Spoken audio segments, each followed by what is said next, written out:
Good morning. We're here in San Francisco, California, at the location of the state of California's Supreme Court. This morning we're going to provide service on the state of California on behalf of affected litigants here within the state of California for the crimes of deprivation rights under colored law, conspiracy to deprive rights, kidnapping, and other crimes as ascertainable by the evidence on the record. When a state chooses to enact its own alternative legislation and then substitutes that for the provisions and guarantees of the United States Constitution, that would be an unconstitutional act. States do not have the authority to abridge the obligations created by the Constitution of the United States by creating their own and subjecting the people to something contrary or foreign to our laws. We, the people, decide the foundational law in which government is going to rule us. So when government exceeds that or abridges those obligations that were created by the people, that would be an unlawful, unconstitutional act by a state. States do not have the authority to do it. So sedition is defined as the speaking or writing of words, such as law established, in order to cause disaffection to the Constitution to procure its alteration in an other than lawful manner. There's one way to change the Constitution. That is contained within Article 5 of the United States Constitution, the special amending procedure. And any other way of changing it through a decision by the Supreme Court or through by the enactment of legislation by a state, that would be a seditious act committed by traitors in the United States. Because the United States Constitution is our foundational law. That is something that is sacredly obligatory upon all individually and collectively. That's the only thing that binds us together. The only thing that connects California to New York is the Constitution of the United States. So absent that law, we no longer have the ability to bind together all of these regional governments. So today, I've now reached the problem, okay? The state of California is the reason why we have this indictment issue that we have today all across this country, okay? That's because in 1884, the state of California decided that they were going to create their own law and impose it upon the rest of the nation by saying, we don't have to charge by way of indictment, we can use information. Well, unfortunately, California, you don't have the authority to be able to do that. But we're in a situation today because they did. And then through the science experiment at best, known as Chief Justice Waite in 1884, he made the decision that, yeah, California doesn't do what the United States Constitution requires. They do something different, but that's okay. We're going to support it. So the justices at the United States Supreme Court did not support and defend the laws of the United States. They did not support the Constitution of the United States. Instead, they supported a state constitution in violation of their duties and obligations, the oaths of offices in which they serve. They are immediately impeached because they chose to side with something other than the object to which their fidelity is bound. That's the case that we're fighting here. Not just that one. There's a couple others, but that is the heart of the indictment issue. So the state of California has no authority to be able to enact their own alternative legislation, substituted for the provisions and guarantees of the Constitution without committing an unlawful act. So then when they direct their agents to enforce the inferior state statute, thus depriving persons of rights guaranteed by the Constitution of the United States, that is a crime committed by that agent called deprivation of rights under colored law, all right, which is Title 18, subsection 242, and it states, any person who, under the color of any state statute, ordinance, custom, or regulation, deprives any person of rights secured by the Constitution, commits that crime. Now, this is a per se crime, meaning we don't have to prove that they intended to breach their obligation. Simply by virtue of the breach, all elements of crime have been met because their willfulness and their knowledge derives from the oath that they took upon entering into their office. So when you make a promise to do something, you don't have to prove that you intended to not fulfill that promise. You made the promise. And therefore, when you fail to do what you promised, then I can hold you liable for such action or inaction. And so these public officials, they have already implicitly invited punishment in the form of perjury should they fail to fulfill the promise, should they fail to fulfill the obligations that are constitutionally codified and required of them to fulfill. So when the Constitution states that no person shall be held to answer for capital or otherwise infamous crime unless on presentment or indictment of a grand jury, that's clear, you must have an indictment by grand jury before arresting someone and holding them over. So when you fail to do that, when you fail to fulfill your obligation, then of course, at that point in time, by that breach of obligation, you have thus resulted in violation of one's rights. So we now need to bring it to their attention because today they feel as though they don't have the obligation. No, we're going to show them that you do in fact have an obligation. It's written right there in the Constitution because the Constitution creates your obligations, and by your failure to fulfill those obligations, then my rights exist. So I'm not arguing that I have a right to grand jury. I'm arguing that they had a duty to ensure that I had an indictment by grand jury before holding me over or any one of you over for a capital or infamous crime. When they fail to do so, Well, it doesn't matter why, because there is no right to self-defense for public officials. If you're a public official, you have no right to be able to defend yourself because there's no authority to be able to break the law. So if you break the Constitution, you break the law, then there is no justification for it. Therefore, there is no right to self-defense for public officials. Therefore, when government is silent on an issue, that is an indication of guilt.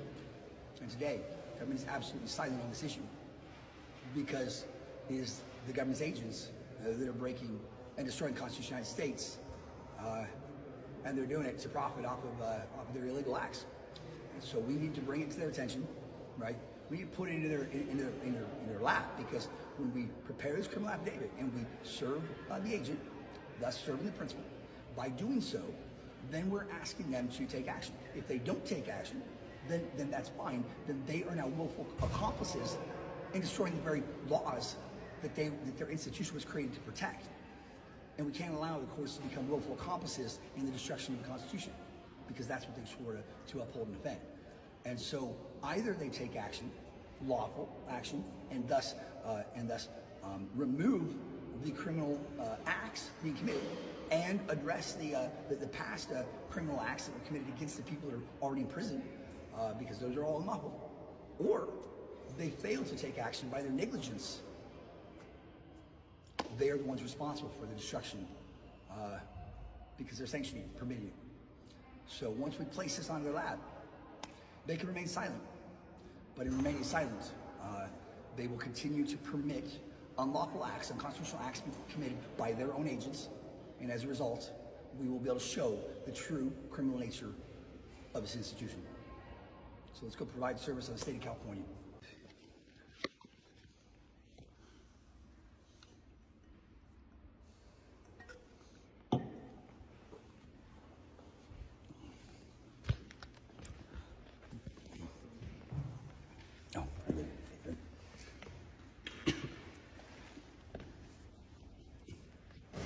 Is this the clerk's office? Okay. So I am providing service on behalf of litigants. We have a federal case at the United States Supreme Court. The state of California is not currently enjoined, but there are some litigants that we need to make sure that the court is aware of. So on the front here, certificate of service. Backside here is my contact information. There's an affidavit signed by a single affiant here within the state of California. This provides direction on how you guys should process it. It needs to go to your justices so that they can hopefully correct this behavior, address it, and direct the judges within the state to act in a lawful, constitutional manner. Everything is very, very self-explanatory. I always handwrite my my certificate of services. Okay. Any questions? No. Okay. Could I get a name? Carissa? Yeah. Carissa. Okay. And you're a deputy clerk? Yeah. Okay. Thank you so much, Carissa. Thank you. God bless.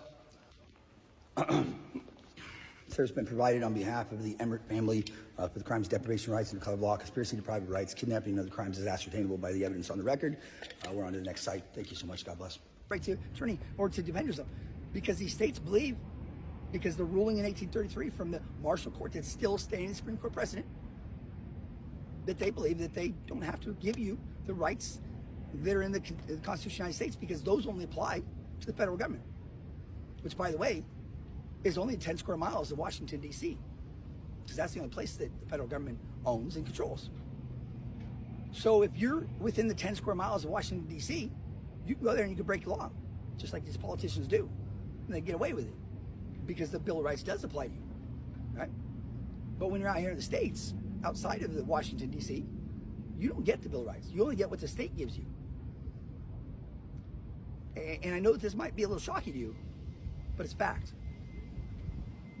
Those three justices, they have no right to hold a position of honor in history, because they were not honorable men. They did not honor the law. They did not honor the will of the people, and they had no desire to advance what's in the best interest of us, but rather what's in the best interest of the business. So we got to get this corrected, okay?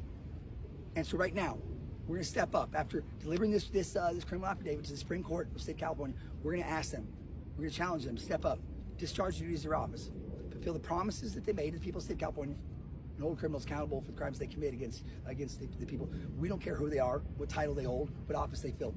Criminals must be held criminally accountable for the crimes they commit. And so we're going to challenge you right now If you don't take action, then you will be named defendant in the action as we move forward into the United States Supreme Court. So we hope that you'll resolve this without any further litigation. Thank you so much, guys. God bless. We've been dancing with the devil way too long. I know it's fun, but get ready to pay your dues. Oh God, come back home. This crazy world is filled with liars and abusers. We need you now before we're too far gone. I hope one day they finally see the truth. God, we need you now. I know the truth is hard to swallow, just digest it. Suspected something's going on, but chose to just neglect it. Deflected by some breaking news, or we just accept it. Expected just to fall in line and follow their perspective.